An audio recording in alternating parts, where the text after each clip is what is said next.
The parable of the talents. Was the master really angry over a single talent? In Matthew chapter 25, verses 14 to 30, Jesus tells the parable of the talents, a story that teaches about using the gifts and opportunities God gives us. In the parable, a wealthy master is about to go on a journey, so he calls his servants and entrusts them with his property. To one servant, he gives 5 talents, a large sum of money. To another, he gives 2 talents, and to a third, he gives 1 talent, each according to their ability. The servants with 5 and 2 talents immediately put their money to work and doubled their amounts.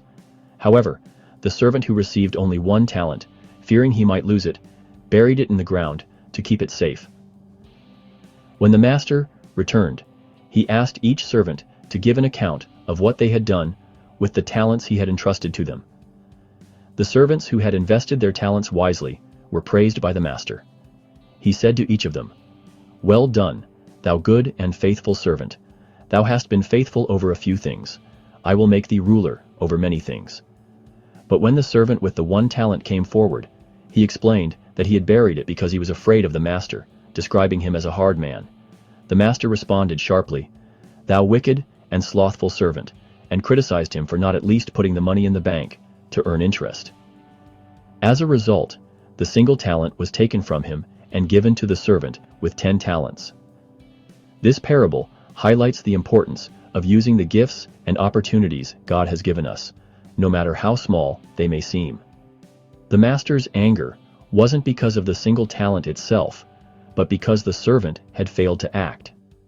Instead of using his talent, he chose fear and laziness, missing the opportunity to grow what he had been given. The lesson here is clear. God expects us to use our abilities, resources, and opportunities to do good and to grow His kingdom. Whether we have many talents or just a single one, we are responsible for making the most of what we've been given. The parable teaches that faithfulness in small things can lead to greater responsibilities, while neglecting even small opportunities leads to lost potential. In the end, this story invites us to reflect on how we are using the gifts God has entrusted to us, and challenges us to be faithful and diligent, trusting that He will bless our efforts.